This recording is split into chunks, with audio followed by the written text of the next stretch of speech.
Hello, my dear students. How are you all? I hope everybody is doing very well in this lockdown. I am Pavitra Bak here to teach you biology now.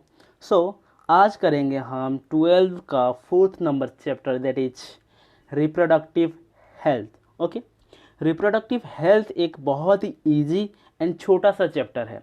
देखो, छोटा हो या easy हो, इसमें हमारा NEET में जो medical entrance exam है उसमें एक या दो क्वेश्चन आ जाता है. इसका मतलब हमें मिल सकता है इस चैप्टर से 4 से 8 मार्क. 4 से 8 मार्क मतलब ये बहुत ही इंपॉर्टेंट चैप्टर है बच्चों. 4 मार्क मतलब 8 मार्क मतलब समझते हो ना, 4,000 8,000 रैंक हमारा ऊपर नीचे हो सकता है.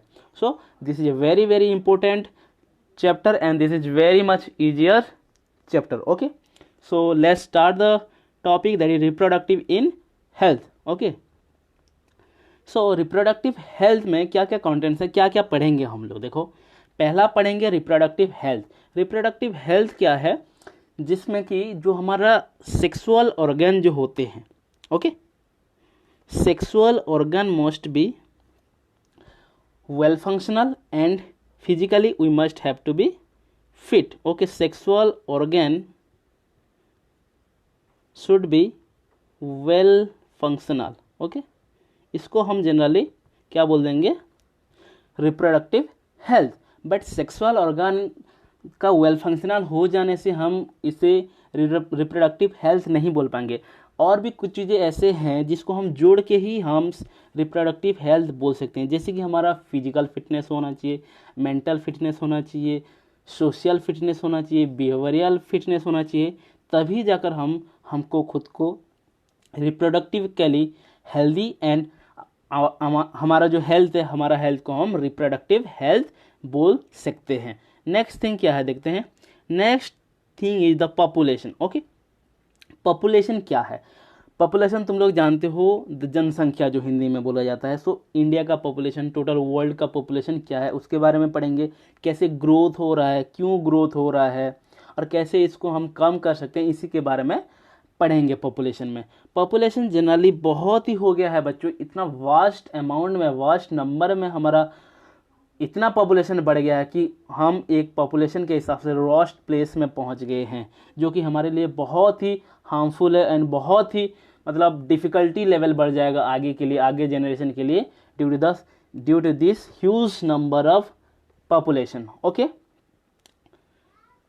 Then contraceptive methods. Contraceptive method क्या है बच्चों. कंट्रासेप्टिव मेथड में हम जो रिप्रोडक्शन करते हैं, जो हमारा बच्चा पैदा होता है, बच्चा को कैसे पैदा ना करे, that is the contraceptive method.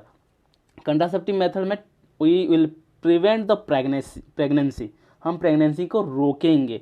क्यों रोकेंगे, देखो बहुत सारा चीज़ें हैं. प्रेगनेंसी को रोकना तो बहुत ही इंपॉर्टेंट है, उसके साथ साथ और भी क्या चीज़ें हो सकती है. जैसे हमारा सेक्सुअल इंटरकोर्स होता है, उसी टाइम हम मान लो प्रेगनेंसी तो हो गया. अगर मान लो एक कपल हैं जो कि they want to have sexual intercourse but they do not want babies.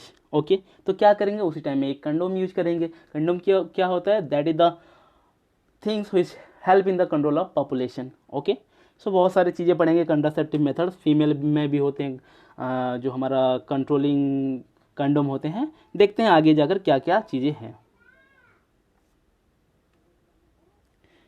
Then हम देखेंगे medical termination pregnancy, that is MTP. मान लो एक कपल है, जैसे कि एक फीमेल है, जैसे कि वो अभी बेबी नहीं चाहता, वो एक कैरियर चाहता है, मतलब कैरियर ओरिएंटेड है कि हमारा शादी हुआ है, 1 साल में बेबी नहीं चाहिए, 5 साल में बेबी चाहिए हमको. तो वहाँ पे क्या करते हैं हम, जो बेबी बन जाता है कभी कभी फर्टिलाइजेशन की वजह से, तो सेक्सुअल इंटरकोर्स की वजह से, तो हम क्या करते हैं, बेबी को एवर्सन करते हैं. एवर्सन को ही जनरली हम MTP that is medical termination of pregnancy बोलते हैं. Okay, another thing is ART.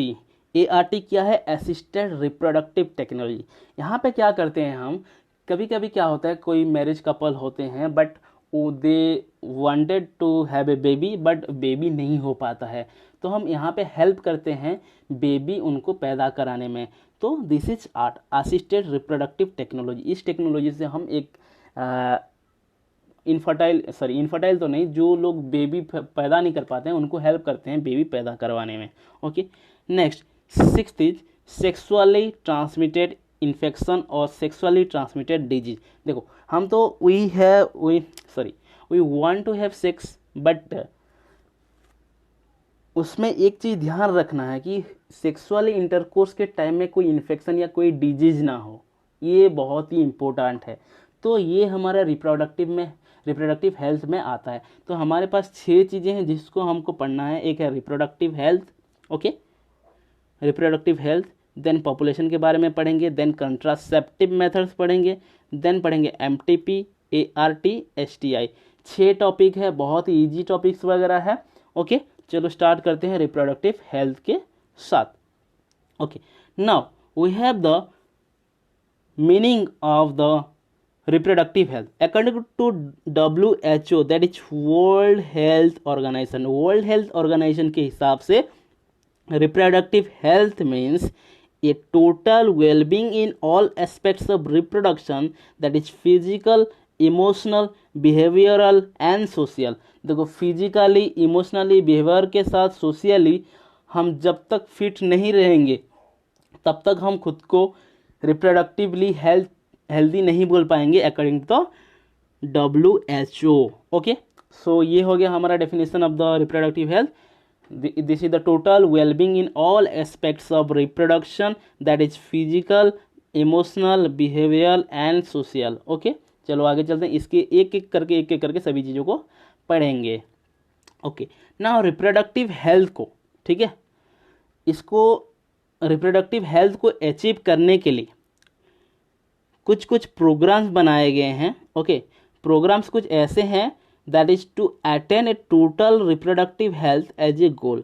हमारा ये जो रिप्रोडक्टिव हेल्थ के लिए कुछ प्रोग्राम्स बनाए गए हैं, उस प्रोग्राम का गोल एक ही है, to achieve the total reproductive health. हमारा जो रिप्रोडक्टिव हेल्थ को अचीव करने के लिए बहुत सारे प्रोग्राम्स बनाए गए हैं, जैसे कि family program. Okay, family program का मतलब क्या है? देखो, फैमिली प्रोग्राम में हम फैमिली में कितना बच्चा पैदा होना चाहिए, ओके, कैसे कब बच्चा पैदा करना चाहिए, क्या करना चाहिए, that is coming under your family planning. तो फैमिली प्लानिंग जो है, हमारा India is the first country to initiate this program. जो फैमिली प्लानिंग है, फर्स्ट टाइम कौन से देश किया था? इंडिया। ये क्वेश्चन में आ सकता है। सेकेंड थिंग, कब ये इनिशिएटेड हुआ था family planning? That is initiated in the year 1951। 1951 में ये स्टार्ट हुआ था।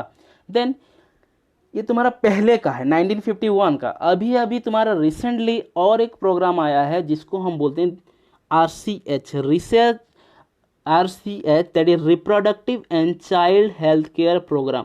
Reproductive and child health care program, ये हमारा रिसेंट प्रोग्राम है।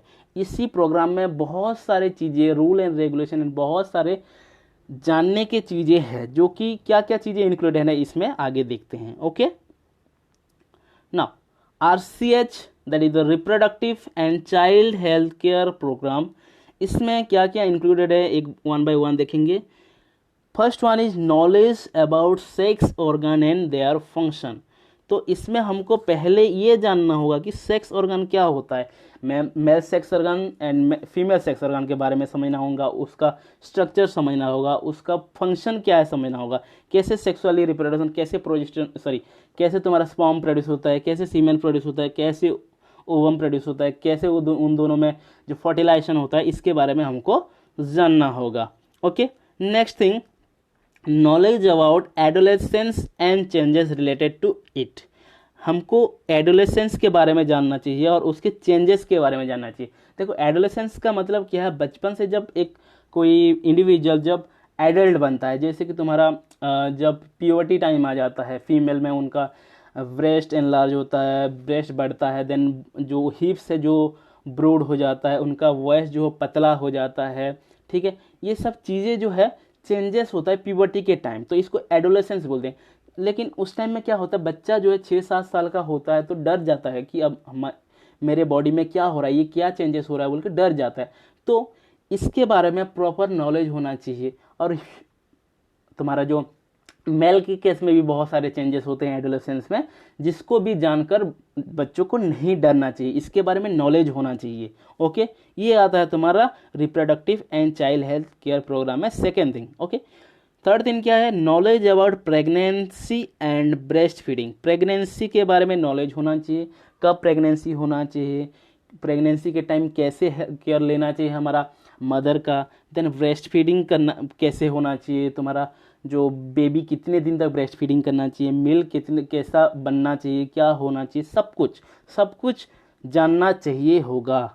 Okay, next, knowledge to take care pregnant women. Okay, pregnant women को कैसे हम उसका केयर लेंगे वो भी नॉलेज होना चाहिए।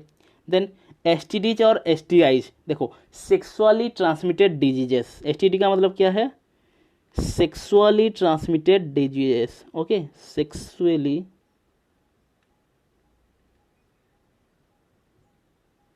Transmitted disease.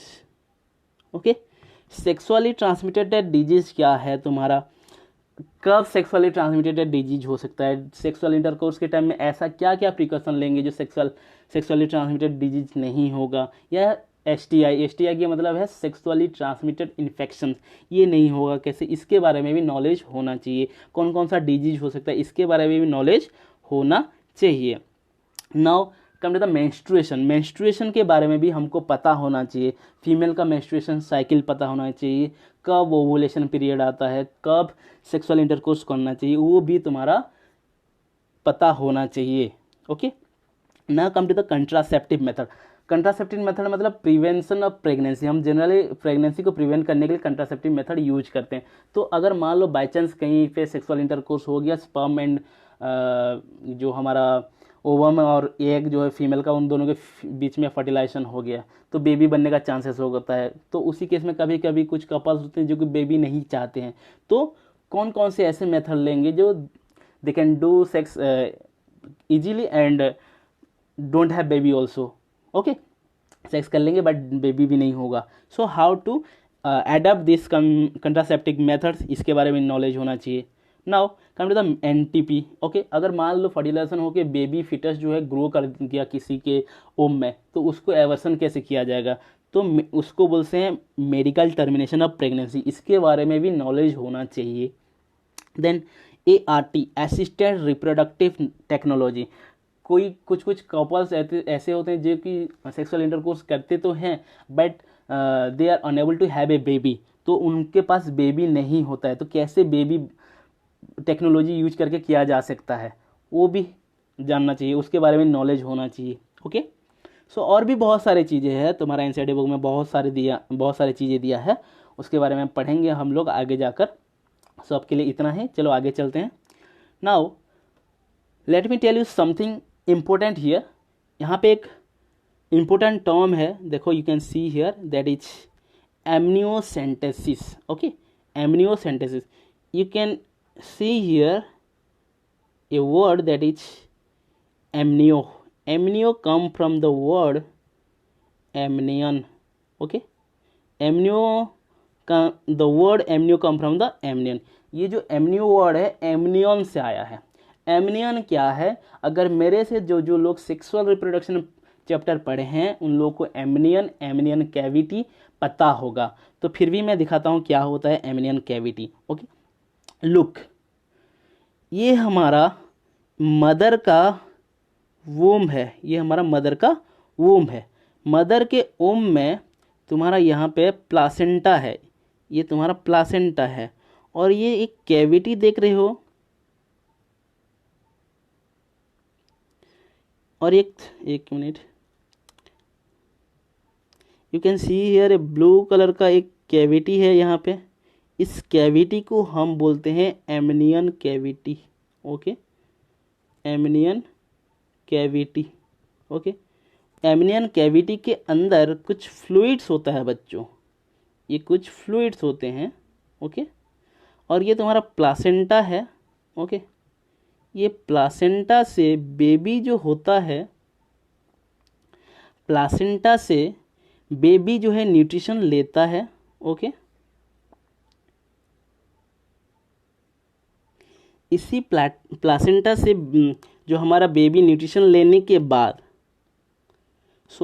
प्लासेंटा से न्यूट्रिशन लेने के बाद जो बेबी है ग्रो करता है, बेबी फीटस हमारा यहाँ पे ग्रो कर रहा है। ओके, यहाँ पे ग्रो करता जब है तो इसका ग्रो होते होते उसका सेल भी कुछ डिजेनरेट होते हैं और उस सेल जाकर ये एमनियोटिक जो फ्लूइड है, एमनियोटिक फ्लूइड में तुम्हारा स्टोर होते हैं। एंड बेबी का यूरिन भी यहाँ पे एमनियोटिक फ्लूइड में प्रेजेंट होता है।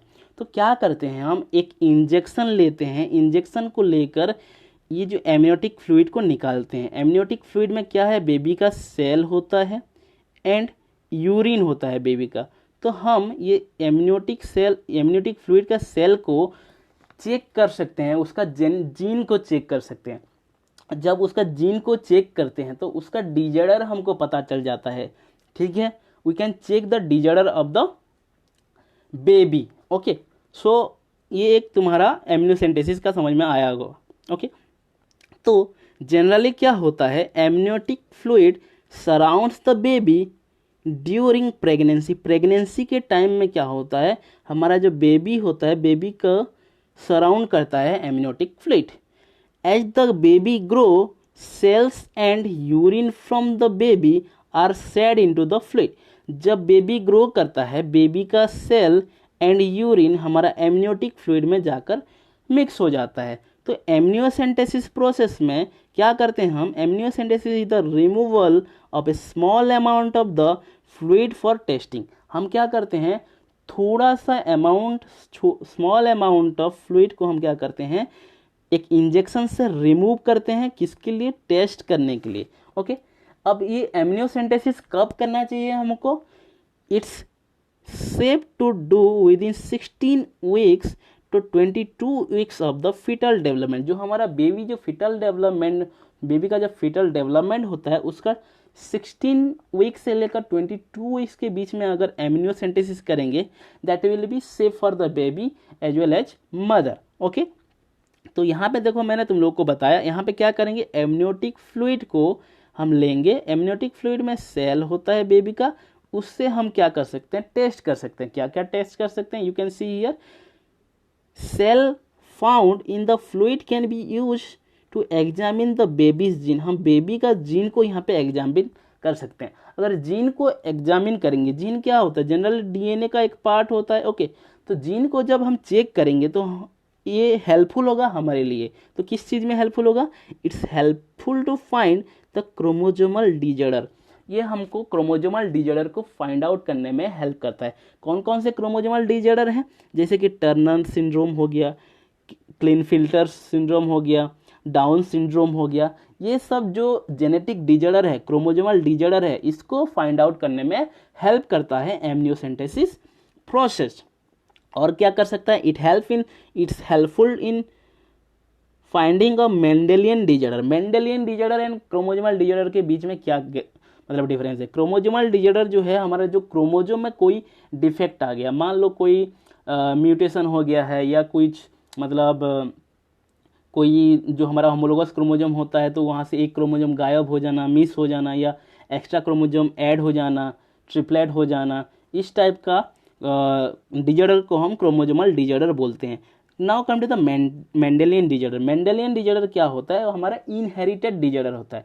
ओके, इनहेरिटेड डिजॉर्डर होता है। तो ये कहाँ से कर पाते हैं हम, जो यूरिन जो बेबी का निकलता है उसमें कुछ केमिकल्स होते हैं, उसी केमिकल से हम मेंडेलियन कैरेक्टरिस्टिक्स फाइंड आउट कर सकते हैं। मेंडेलियन डिजॉर्डर क्या क्या है, सिकल सेल एनीमिया, हेमोफीलिया, और कुछ सिंपल एनीमिया को भी बोल सकते हैं हम, and cystic fibrosis. So amniocentesis is a process which helpful to find basically genetic disorder. क्या क्या जेनेटिक डिजॉर्डर है, हमारे पास दो टाइप का जेनेटिक डिजॉर्डर है। एक है क्रोमोजोमल डिजॉर्डर जो कि क्रोमोजोम में डायरेक्टली इफेक्ट हुआ है, और एक है तुम्हारा मेंडेलियन डिजॉर्डर जो कि हम इनहेरिटेड डिजीज, जो कि पेरेंट्स से आया हुआ डिजीज को। ठीक है, तो सेल से हमको मिलेगा, हमारा जो सेल होता है, जो एमनियोटिक फ्लूइड में जो सेल मिलता है, उससे हम क्या कर सकते हैं, क्रोमोजोमल डिजॉर्डर पा सकते हैं, जैसे कि टर्नर सिंड्रोम, डाउनस्ट्रीम सिंड्रोम, ये सब हो गया।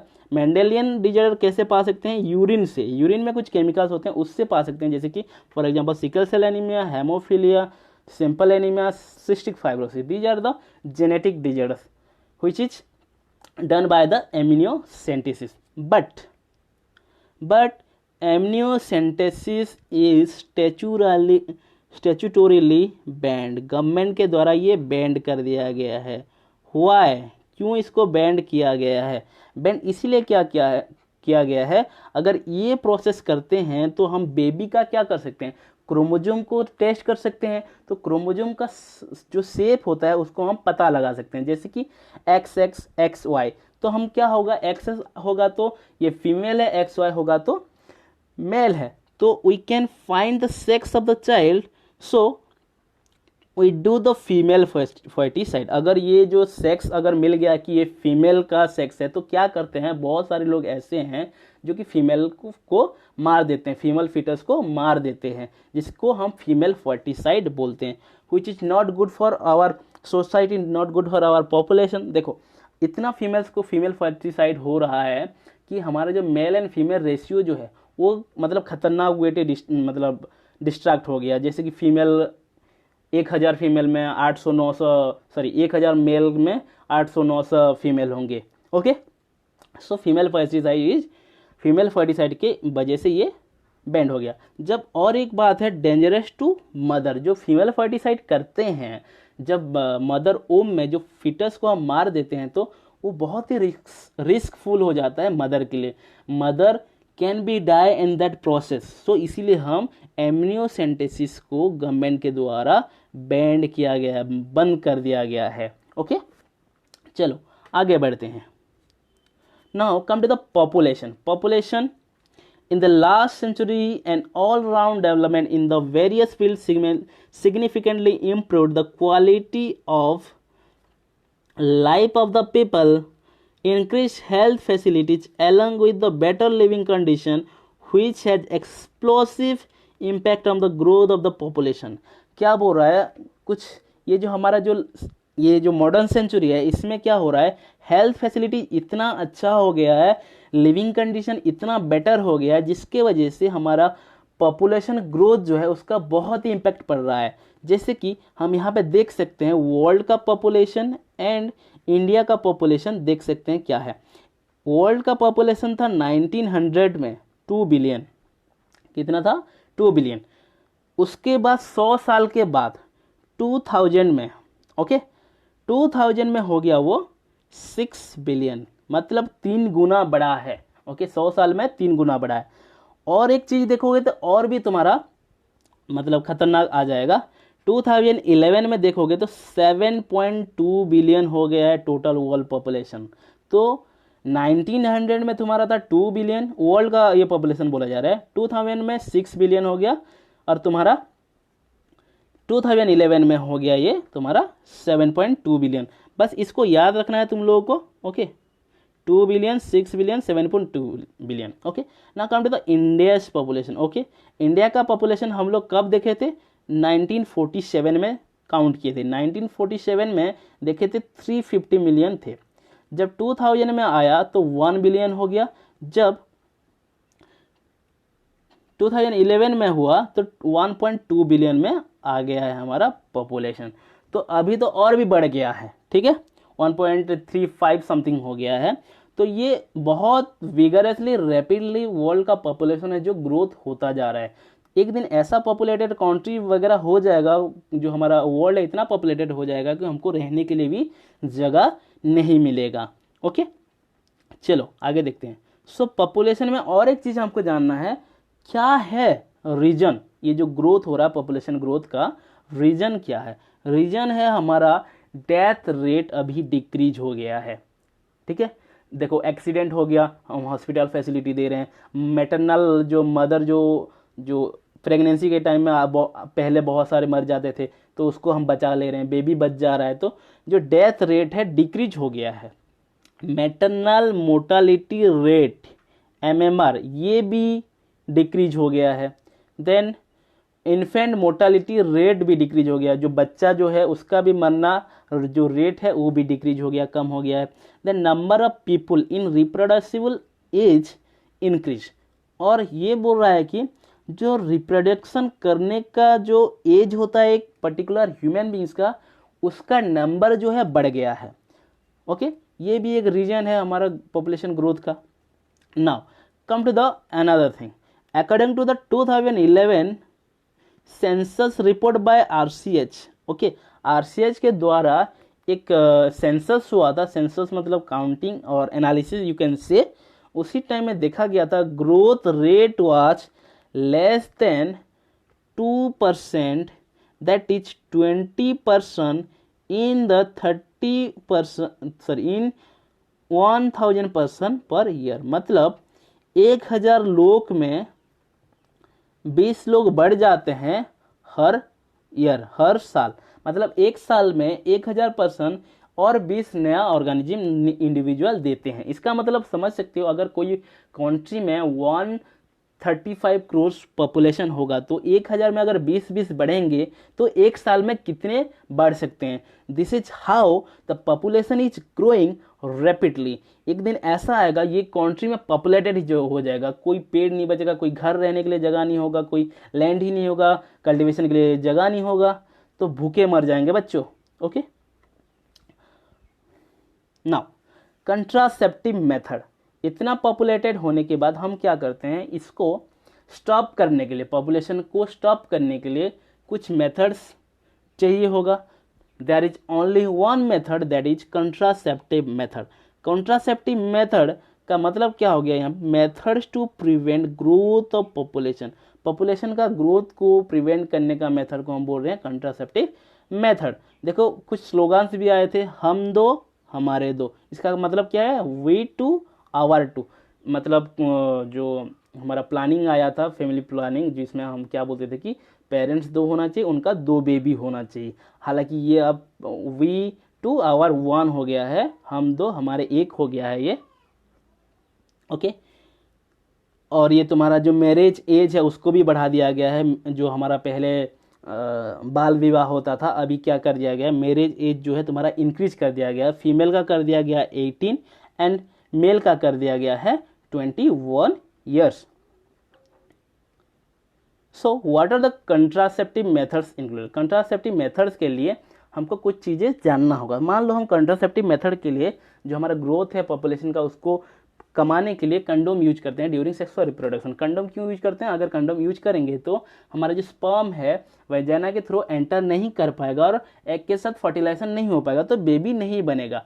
तो इस टाइप का जो कंट्रासेप्टिव मेथड है वो क्या होना चाहिए, यूजर फ्रेंडली होना चाहिए। मतलब यूज करना ईजी होना चाहिए, देन इफेक्टिव होना चाहिए। अगर यूज कर रहे हैं कंट्रासेप्टिव मेथड, अगर इफेक्टिव नहीं हो रहा है तो क्या फ़ायदा यूज करके। देन इजीली अवेलेबल होना चाहिए, सभी जगह मिलना चाहिए, कि नहीं कि हमको इंडिया में कंट्रासेप्टिव मेथड यूज करना है तो हमको अमेरिका जाना पड़े, ऐसा भी नहीं होना चाहिए। कॉस्ट इफेक्टिव होना चाहिए, ऐसा नहीं कि एक कंडोम का प्राइस 10,000 हो, ऐसा नहीं होना चाहिए। ठीक है, कॉस्ट इफेक्टिव भी होना चाहिए, मतलब लो कॉस्ट होना चाहिए। देन रिवर्सिबल, ये यूज हो पाना चाहिए। हालांकि कंडोम यूज नहीं हो पाता, रिवर्सिबल नहीं हो पाता, कुछ और भी ऐसे हैं जो कि हम रिवर्सिबल यूज कर सकते हैं। ओके, नो और very less side effect. Side effect भी कम होना चाहिए। अगर कंट्रासेप्टिव मेथड यूज कर रहे हैं बट इन्फेक्शन या साइड इफेक्ट ज़्यादा है तो प्रॉब्लमेटिक है। Okay, should not interfere in sex and act and desire. ये कंट्रासेप्टिव मेथड जो है हमारा सेक्सुअल डिजायर में कोई इफेक्ट नहीं करना चाहिए। ओके, ना टाइप्स ऑफ कंट्रासेप्टिव मेथड्स क्या है, एक natural methods, barrier methods, chemical methods, surgical method. इसको एक एक करके देखेंगे। अभी नेचुरल मेथड स्टार्ट करेंगे। नेचुरल मेथड्स क्या है, it works on avoiding chances of oven and sperm meeting. Natural method में क्या होता है, हम जनरली क्या करते हैं, अवॉइड करते हैं स्पर्म एंड ओवम को मीट करने के लिए। कैसे होगा, जब सेक्सुअल इंटरकोर्स हो रहा होगा तो सेक्सुअल इंटरकोर्स के टाइम में जब male partner feel that he is going to ejaculate the sperm, at that time just remove the penis from the vagina just before the ejaculation of the sperm। यहाँ पे क्या कर सकते हैं हम, जब इजैकुलेशन टाइम होता है उसके पहले ही पेनिस को हम वेजाइना से बाहर निकालकर बाहर इजैकुलेशन करना चाहिए। ओके, सो यहाँ पे कोई केमिकल यूज नहीं होता है नेचुरल मेथड्स में। नो बैरियर, बैरियर का मतलब क्या है, एक मेथड जो कि हम स्पर्म एंड ओवम के बीच में लगाएंगे, ऐसा कुछ भी बैरियर नहीं लगाएंगे। Okay, use the knowledge of working body, body कैसे वर्क करेगा उसका नॉलेज यूज करेंगे। Types of natural method, types of natural methods क्या क्या है, विथड्रॉल मेथड और coitus interruptus, then rhythm methods और periodic abstinences. Okay, third one is lactational amenorrhoea. Okay, first देखेंगे विड्रॉल मेथड और क्वाइटस इंटरप्टस। ओके, क्वाइटस का मतलब है sexual intercourse. Okay, this is sexual intercourse. Sexual intercourse को हमको क्या करना है, इंटरप्ट करना है। सेक्सुअल इंटरकोर्स को हमको इंटरप्ट करना है। कैसे करना है देखो, male partner have to remove his penis from female vagina just before ejaculation से so as to avoid insemination। जो हमारा इंसेमिनेशन होता है, इंसेमिनेशन का मतलब क्या है, entry of sperm into the female vagina. तो इसको हमको रोकना है। कैसे कर रोकना है इसको, जब इजैकुलेशन टाइम आएगा उसी टाइम में मेल पार्टनर को जो हमारा पीनस होता है उसको वेजाइना से बाहर निकालकर बाहर इजैकुलेशन करना पड़ेगा। तो ये हो गया हमारा नेचुरल मेथड जिसमें हमको कोई साइड इफेक्ट नहीं होगा। बट समटाइम्स क्या होता है, ये इनएफिशिएंट हो जाता है। क्यों ऐसा होता है, मान लो सेक्सुअल इंटरकोर्स करने से पहले मेल पार्टनर जो है, मान लो सेक्सुअल जो हमारा स्पर्म इजैकुलेशन किया है, तो फर्स्ट टाइम जो स्पर्म इजैकुलेशन किया है, क्या होता है, कुछ कुछ स्पर्म जो है यूरेथ्रा में प्रेजेंट होता है। तो सेकेंड टाइम जब सेक्सुअल इजैकुलेशन करेगा इनसाइड द वेजिना, तो जो कुछ सेमिनल फ्लूइड्स वगैरह रिलीज होते हैं, तो उसके थ्रू से जो स्पर्म एंट्री कर सकता है। तो ये थोड़ा बहुत इनएफिशिएंट है। Okay,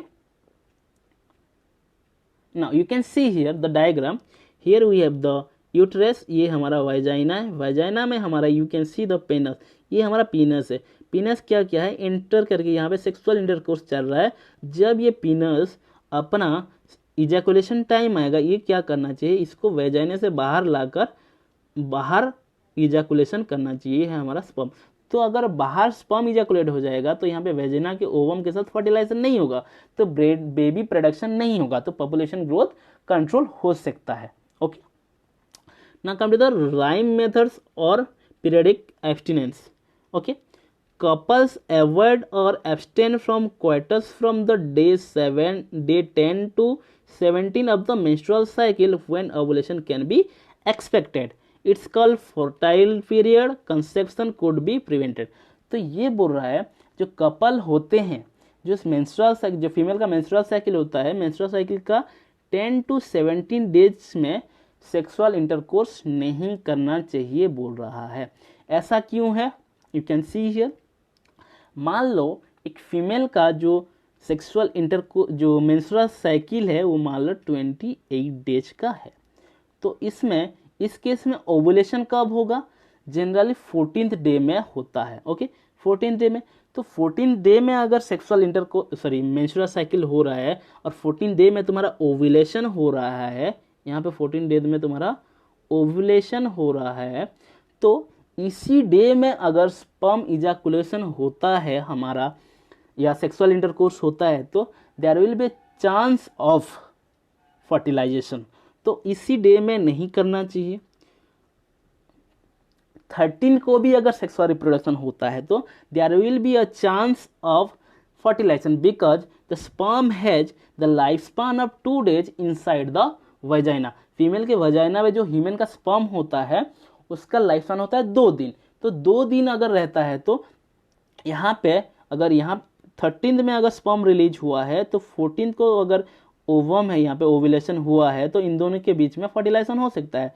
even in the 12th day में अगर तुम्हारा स्पर्म रिलीज होता है तो there will be chance of fertilization with the ovum. Okay, तो ऐसा नहीं है कि तुम्हारा जो ओवुलेशन है 14th डे को ही होगा, मे बी 15th डे में हो सकता है, मे बी 16th डे में हो सकता है, मे बी 17th डे में भी हो सकता है, क्योंकि कभी कभी सेम नहीं चलता है मेंस्ट्रुअल साइकिल। तो ओवुलेशन ये 12, 13, 14, 15, 16, 17 किसी भी दिन हो सकता है। ओके, तो इन बिटवीन जब तुम्हारा मान लो और भी केसेस होते हैं जो कि कभी कभी पहले हो जाते हैं, मेंस्ट्रुअल साइकिल का पहले ही हो जाता है ओवुलेशन, तो हम मान लेते हैं चलो 11th को भी सेक्सुअल इंटरकोर्स नहीं करेंगे, 10th को भी नहीं करेंगे, तो ये है हमारा सेफ पीरियड। इसी पीरियड में हम लोग सेक्सुअल इंटरकोर्स नहीं करेंगे, क्योंकि इसी पीरियड को ही हम फर्टाइल पीरियड कह रहे हैं। अगर इसी पीरियड में अगर सेक्सुअल इंटरकोर्स करते हैं, there will be chance of fertilization. अगर फर्टिलाइजेशन होता है तो हमारा बेबी बनने का चांसेस है। तो इसी टाइम में अगर नहीं करेंगे हम लोग sexual reproduction, so there will be the chances of prevention of conception, जो हमारा कंसेप्शन है उसको प्रिवेंट कर सकते हैं। तो कब कर सकते हैं? ये तो तुम्हारा मेंस्ट्रुएशन साइकिल हो गया 1 to 5 डे में, जिसमें तुम्हारा ब्लड रिलीज होता है। तो हमारा जो सेफ डे है 6 to 9 डे है, एंड 18 to 28 डेज जो safe day to have sexual intercourse. So 6 to 9 day and 18 to 28 day, ये है तुम्हारा safe days to have sexual intercourse. इसमें अगर सेक्सुअल इंटरकोर्स होता है तो फर्टिलाइजेशन होने का चांसेस बिल्कुल नहीं है। ओके, ये नॉलेज होना चाहिए बच्चों। Now come to the another one, that is lactational amenorrhoea.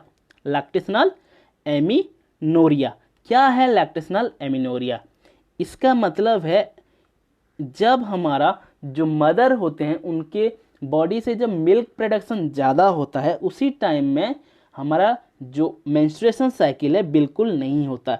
तो लैक्टेशनल एमिनोरिया का मतलब हो गया absence of menstruation due to intense lactation. बहुत जोर से लैक्टेशन होने के वजह से मेंस्ट्रुएशन साइकिल नहीं हो पाता। ऐसा क्यों होता है बच्चों? लैक्टेशन पहला बात क्यों होता है ये बात समझना होगा। Lactation is due to a hormone that is known as prolactin. Prolactin के वजह से लैक्टेशन होता है, and prolactin decreases the production of LH and FSH, so no ovulation. So maximum period of this is 6 month। Okay, no chemicals, medicine और devices use. देखो मैं यहाँ पे और एक बात समझाता हूँ। लैक्टेशन का मतलब क्या है? Milk production. Okay, milk production. जब मिल्क प्रोडक्शन होता है तब मेंस्ट्रुअल साइकिल नहीं होता है। कैसे? देखो लैक्टेशन जो होता है, मिल्क प्रोडक्शन जो होता है जनरली प्रोलैक्टिन के वजह से होता है। प्रोलैक्टिन को हम मिल्क प्रोड्यूसिंग हार्मोन भी बोलते हैं, एंड प्रोलैक्टिन इज द दुश्मन, ये तुम्हारा जानी दुश्मन है तुम्हारा LH and FSH, luteinising hormone and follicle stimulating hormone का जानी दुश्मन है तुम्हारा प्रोलैक्टिन। तो क्या होता है? प्रोलैक्टिन क्या करता है? LH एंड FSH का अमाउंट जो प्रोडक्शन को डिक्रीज कर देता है। अगर LH एंड FSH प्रोडक्शन नहीं होगा बच्चों, हमारा जो फॉलिकल होता है, जो ग्राफियन फॉलिकल मैच्योर नहीं हो पाता है। अगर ग्राफियन फॉलिकल मैच्योर नहीं हो पाएगा तो हमारा ओवुलेशन नहीं हो पाएगा। ओके, सो ये हो गया हमारा लैक्टेशन टाइम में अगर सेक्सुअल इंटरकोर्स होता है तो हमारा जो फर्टिलाइजेशन नहीं हो पाता है। ओके, क्योंकि ओवम ही नहीं प्रोड्यूस हो रहा है। और ये तुम्हारा लैक्टेशनल जो लैक्टेशन पीरियड कितना होता है? मैक्सिमम 6 month होता है, और ये एक नेचुरल मेथड है, इसमें कोई केमिकल्स, मेडिसिन या डिवाइसेस यूज नहीं होता है। Okay, so it is a quite good method और good time to have sex. Okay okay, side effects बिल्कुल नहीं होते हैं। Okay, now come to the barrier method. Okay, यहाँ पे ये तुम लोग देख रहे हो, हम physical barrier between eggs and sperm को हम बोलेंगे बैरियर मेथड्स। तो ये हमारा पीनस है। ओके, दिस इज आवर, एक मिनट, दिस इज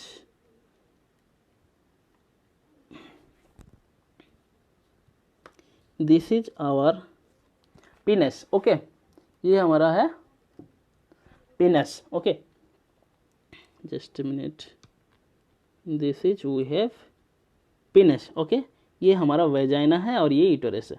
तो यहाँ पे हमारा ओवेरी पड़ा हुआ है। ओके, ओवेरी, यहाँ से तुम्हारा एग रिलीज होगा यहाँ पे।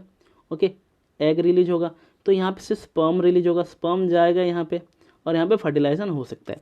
तो क्या करेंगे हम बैरियर मेथड में? इन दोनों के बीच में यहाँ पे कुछ ऐसा चीज़ लगा देंगे जो कि फिजिकली दोनों को कंटैक्ट होने नहीं देगा, टच होने नहीं देगा। अगर टच नहीं होगा तो इन दोनों के बीच, स्पर्म एंड जो एग है, उन दोनों के बीच में फर्टिलाइजेशन नहीं होगा, फ्यूजन नहीं हो पाएगा। तो फर्टिलाइजेशन नहीं होगा तो बेबी भी नहीं बनेगा। तो देखते हैं क्या क्या बैरियर है। बैरियर मेथड्स में हम दो टाइप का पा सकते हैं, एक तो मेल यूज कर सकता है और एक फीमेल यूज कर सकता है। तो मेल का देख लेते हैं।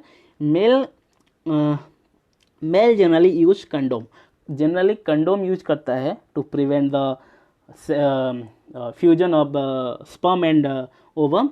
जो कंडम होता है इसको हम लेटेक्स सिक्त बोलते हैं, और ये वन टाइम यूज होता है, एक बार यूज करते हैं उसके बाद फेंक दिया जाता है, बार बार यूज नहीं किया जाता है। उसका एक ब्रांड का नाम दिया है एनसीईआरटी में, उसका नाम है निरोध। Okay, and it's also help in the protection from STD, sexually transmitted disease को भी प्रिवेंट करता है। क्योंकि जो स्पर्म होगा, मान लो ये हमारा कंडोम है, इसके अंदर हमारा पीनस है, पीनस के थ्रू से जो स्पर्म रिलीज होगा यहाँ पे ये रह जाएगा, जिसके वजह से, और यहाँ पे तुम्हारा वेजाइना होगा तो यहाँ पे जो कंटामिनेशन नहीं हो पाएगा due to this condom. So there will be no sexually transmitted disease. Okay, now come to the female one.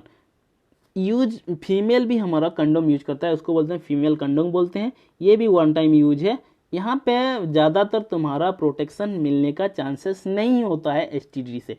क्यों नहीं होता मैं बताता हूँ। देखो, फीमेल का कुछ है, एक है डायफ्राम यूज करता है, सर्वाइकल कैप्स यूज करते हैं। देखो, use along with spermicidal cream. देखो, ये जो हमारा जो फीमेल जो यूज करते हैं, फीमेल कंडोम हो गया या डायफ्राम हो गया या सर्वाइकल कैप्स हो गया, ये जनरली एक चीज के साथ यूज करते हैं, that is by using spermicidal. Spermicidal का मतलब क्या है? जो स्पर्म को मारता है। ओके, ये जो कैप है, उस कैप में क्या करेंगे, ये लोग स्पर्मिसाइडल एक ड्रॉप 2 ड्रॉप दे देते हैं, उसके बाद उसको यूज करते हैं ताकि जब स्पर्म इजैकुलेट हुए तो स्पर्म को जो स्पर्मिसाइडल है वो मार दे। उसका एग्जाम्पल है बच्चों, स्पर्मिसाइडल का एग्जाम्पल है जिसको तुम लोगों को याद रखना है, नोनोक्सिनल। ओके, स्पर्मिसाइडल का एग्जाम्पल है नोनोक्सिनल। ओके, तुम लोग इसको याद कर सकते हो। नो मतलब स्पर्म को एंटर नहीं कर देना है, नोनोक्सिनल। ओके, और ये तुम्हारा जो ये सब है डायफ्राम एंड सर्विकल कैप्स है, ये रीयूज है एंड सेल्फ फिटेड है। कोई डॉक्टर या किसी को जरूरत नहीं है, खुद फिट कर सकते हैं फीमेल। ओके, आगे चलते हैं। देखो, ये है male condom. Okay, now you can see here the female condom. ये फीमेल कंडोम है। देखो, यहाँ पे ये फीमेल एंटर कर दिया है तुम्हारा सर्विक्स के पास, और यहाँ पे तुम्हारा ऐसे आउटर में रह गया जिसके थ्रू से पीनस एंटर कर सकता है। ओके, सो यहाँ पे अगर जो तुम्हारा स्पर्म इजैकुलेट होगा भी तो यहाँ पे रह जाएगा। ओके, तो यहाँ पे कोई फर्टिलाइजेशन का चांसेस नहीं है। Now okay, now you can see the female diaphragm. ये है फीमेल का डायफ्राम। ओके, ये हमारा फीमेल डायफ्राम है।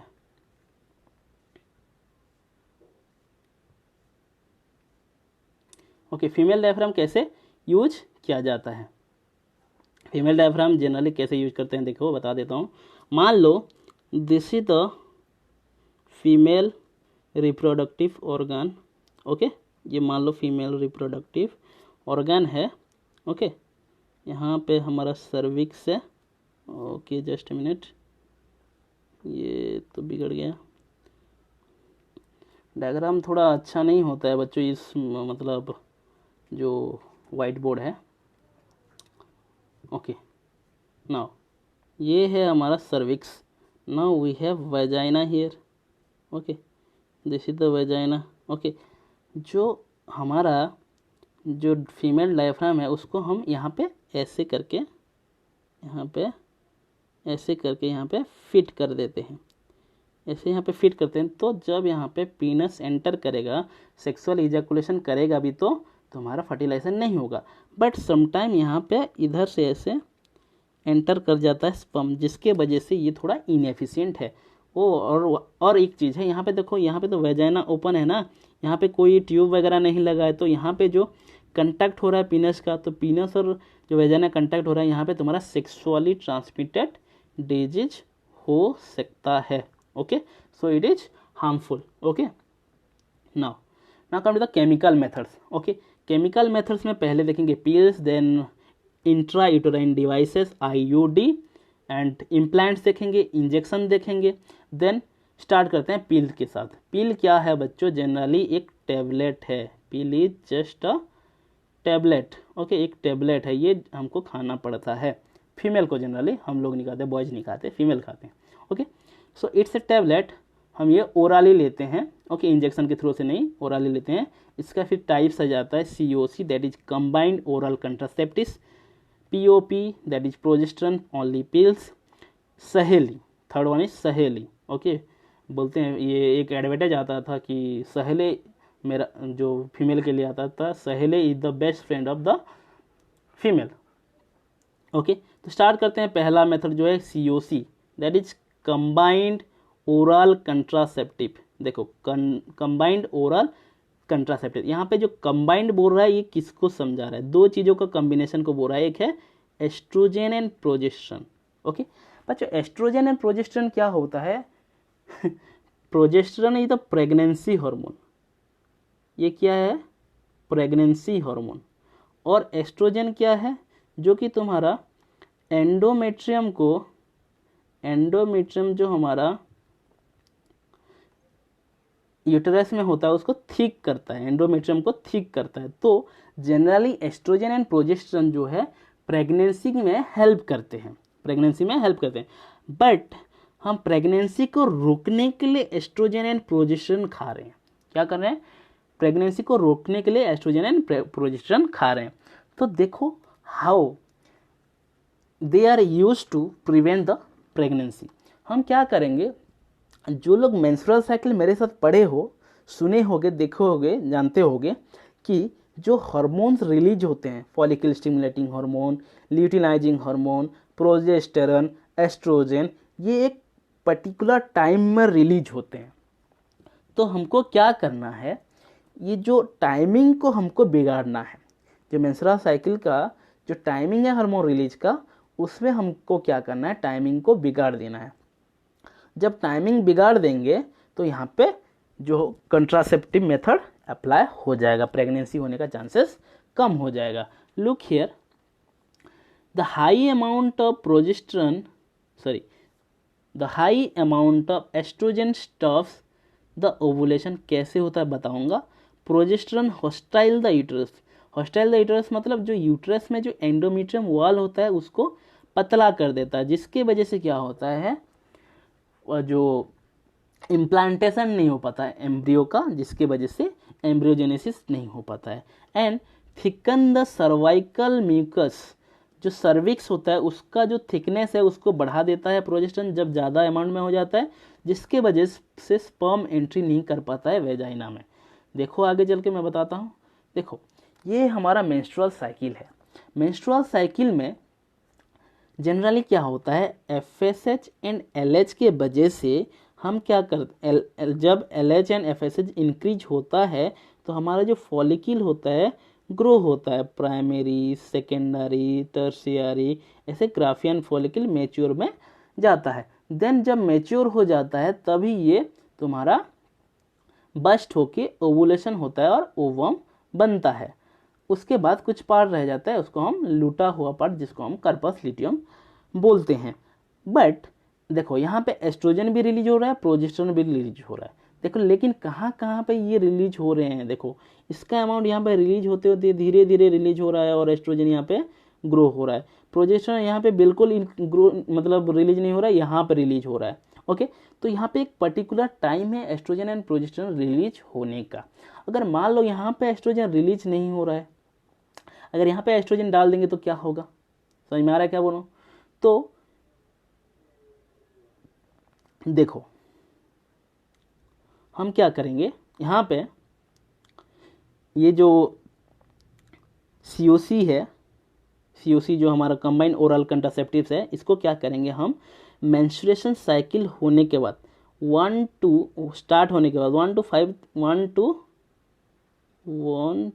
5th डे 1 to 5 डेज में क्या होता है, मेंस रिलीज होता है, ब्लड सीक्रेट होता है। जब ब्लड सीक्रेट होना बंद हो जाएगा तभी से हम क्या करेंगे, 21 डेज तक COC को खाएंगे। तो क्या होगा, देखो एक बात तुमको पता होगा, यहाँ पे एस्ट्रोजन रिलीज होता है। ओके, यहाँ से एस्ट्रोजन रिलीज होता है, यहाँ पे नेगेटिव फीडबैक देता है, यहाँ से भी एस्ट्रोजन रिलीज होता है, तो क्या करता है, नेगेटिव फीडबैक देता है LH एंड FSH को। तो अगर हम 5 दिन से ही तुम्हारा COC खाएंगे जिसके अंदर एस्ट्रोजन एंड प्रोजेस्टेरोन है, एस्ट्रोजन एंड प्रोजेस्टेरोन है, तो क्या होगा, डायरेक्टली यहाँ से ही तुम्हारा नेगेटिव फीडबैक दे देगा FSH एंड LSH को, जिसके वजह से ये बिल्कुल ही डाउन हो जाएगा। जब LSH and LH and FSH का अमाउंट बिल्कुल नील हो जाएगा, कम हो जाएगा, तो हमारा जो फॉलिकल है मैच्योर नहीं हो पाएगा। अगर फॉलिकल मैच्योर नहीं हो पाएगा तो ओवुलेशन भी नहीं हो पाएगा, ओवुलेशन नहीं होगा तो फर्टिलाइजेशन कहाँ से होगा।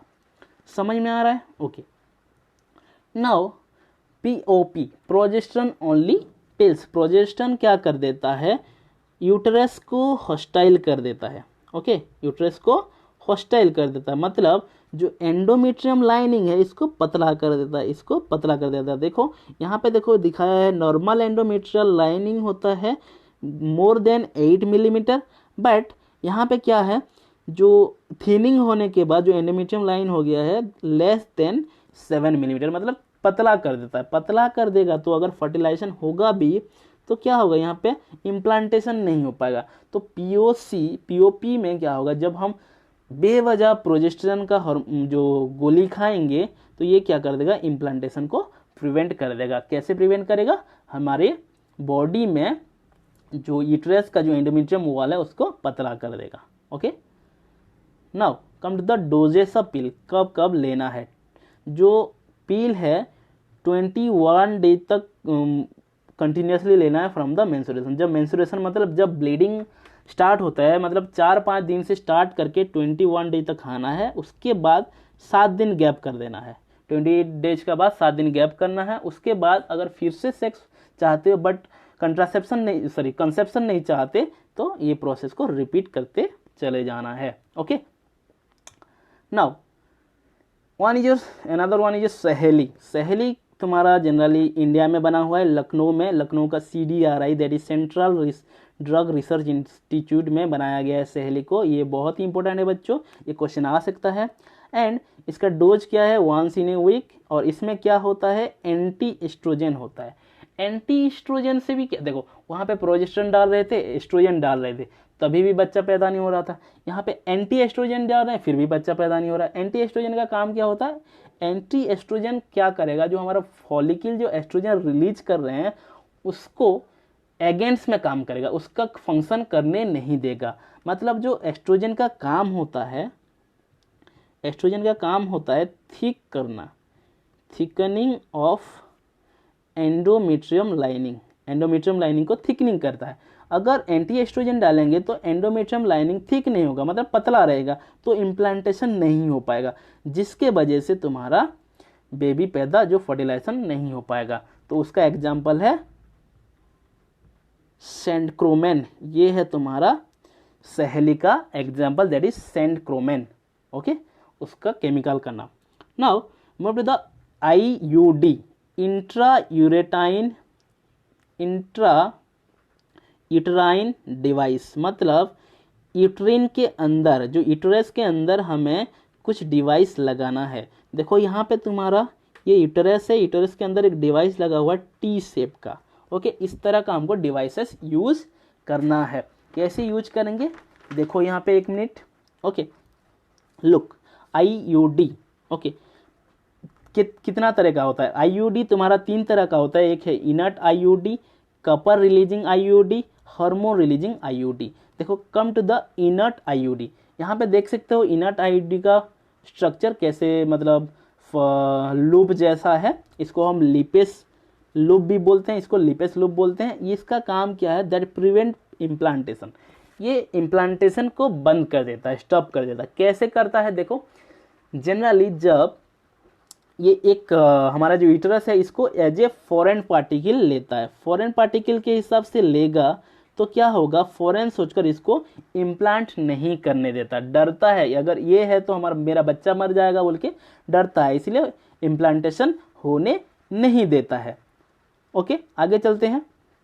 ना come to the copper releasing IUD. Copper releasing IUD क्या करता है, ऐसे टी शेप का होता है जिसमें कपर का फॉयल लगा होता है और ये रिलीज करता है कपर। और कपर का काम होता है जो स्पर्म का मोटिलिटी को कम कर देता है। अगर स्पर्म का मोबिलिटी नहीं हो पाएगा तो हमारा एग के पास पहुंच नहीं पाएगा स्पर्म। अगर एग के पास स्पर्म नहीं पहुंच पाएगा तो उनमें फर्टिलाइजेशन नहीं हो पाएगा। एग्जाम्पल है कपर 7, कपर टी, मल्टीलोड 375, ये एग्जाम्पल है कपर रिलीजिंग आईयूडी का। ना कम टू द, यहाँ पे देख सकते हो तुम्हारा आईयूडी लगा हुआ है, जो कपर आईयूडी लगा हुआ है यूट्रस में। Okay, now come to the hormone releasing IUD. यहाँ पे क्या होता है, ये हार्मोन रिलीजिंग आईयूडी जनरली तुम्हारा प्रोजेस्टेरोन हार्मोन रिलीज करता है। प्रोजेस्टेरोन हार्मोन रिलीज करने से क्या होगा, यूटेरस जो है हॉस्टाइल हो जाएगा और सर्वाइकल म्यूकस थिक हो जाएगा, जिसके वजह से क्या होगा, हमारा जो स्पर्म है एंटर नहीं कर पाएगा। उसका एग्जाम्पल है प्रोजेस्टासट and another one is LNG. LNG तुम्हारा है लेवोनार्गोस्टेरॉल, ये तुम्हारा याद रखना है ये सब एग्जांपल्स को। Then come to the implants. Implants क्या करेंगे, एक हार्मोन स्टिक होता है बच्चों, ऐसे एक हार्मोन स्टिक होता है, उसको हम क्या करते हैं, तुम्हारे स्किन के अंदर, हाथ में हो या पैर में हो, उसके स्किन के अंदर हार्मोन स्टिक को हम इम्प्लांट कर देते हैं। Hormone sticks release mainly progesterone hormone. Progesterone release hormone का काम क्या है, that hostile the uterus and thicken the cervical mucus. Same thing हो गया, उसका एग्जांपल हो गया नॉर प्लांट। ओके, ये है तुम्हारा बच्चों हार्मोन स्टिक्स, देख सकते हो कैसा दिखता है, इसके अंदर तुम्हारा हार्मोन्स पड़ा हुआ है, तो ये हार्मोन रिलीज करता है progesterone. Okay, now come to the injection. Injection में क्या करेंगे, हम एक इंजेक्शन लाएंगे जिसके अंदर हार्मोन्स होगा और उसको मसल में डाल देंगे, मसल के अंदर इंजेक्ट कर देंगे, जिसको हम डेपो इंजेक्शन भी बोलते हैं। तो ये काम करेगा, तुम्हारा हार्मोन रिलीज करेगा और क्या कर देगा, तुम्हारा इम्प्लांटेशन या जो तुम्हारा फर्टिलाइजेशन होने नहीं देगा। Okay, now it is Depo Provera, example है डेपो प्रोवेरा। ओके, ना come to the surgical method. Surgical method में हमारे पास दो टाइप का मेथड्स है, one is vasectomy, another one is tubectomy. Now look what is vasectomy and what is tubectomy. Vasectomy में क्या करेंगे, देखो वास्ट डिफरेंस को काट देंगे। ये देख सकते हो, ये टेस्टिस है, ये तुम्हारा एपिडाइडिमिस है और ये तुम्हारा वास्ट डिफरेंस है। तो जब हार्मोन यहाँ पे प्रोडक्शन होता है, जब स्पर्म प्रोडक्शन होता है, तो ये वास्ट डिफरेंस के थ्रू से जाता है। तो वास्ट डिफरेंस से जाता है जब, तो क्या करेंगे, हम वास्ट डिफरेंस को यहाँ पे काट देंगे, काट कर इसको जोड़ देंगे, मतलब काट कर यहाँ पे सील कर देंगे ताकि बाद में ना जुड़ पाए। तो यहाँ पे स्पर्म प्रोड्यूस होने के बाद भी यहाँ से स्पर्म पास नहीं हो पाएगा, जिसके वजह से फर्टिलाइजेशन, सेक्सुअल इंटरकोर्स करने के बाद भी यहाँ पे कोई फर्टिलाइजेशन नहीं होगा। और ठीक उसी तरह ट्यूबेक्टोमी में क्या करेंगे, हमारा जो हमारा फैलोपियन ट्यूब है, फैलोपियन ट्यूब को कट कर देंगे, as like your vas deferens, cut करके यहाँ पे जो मतलब सील कर देंगे, जिसके वजह से यहाँ से एग रिलीज होने के बाद भी यहाँ पे तुम्हारा नहीं आ पाएगा, तो यहाँ पे इम्प्लांटेशन नहीं हो पाएगा। So this is how we can use the contraceptive methods. So these are all about your contraceptive methods.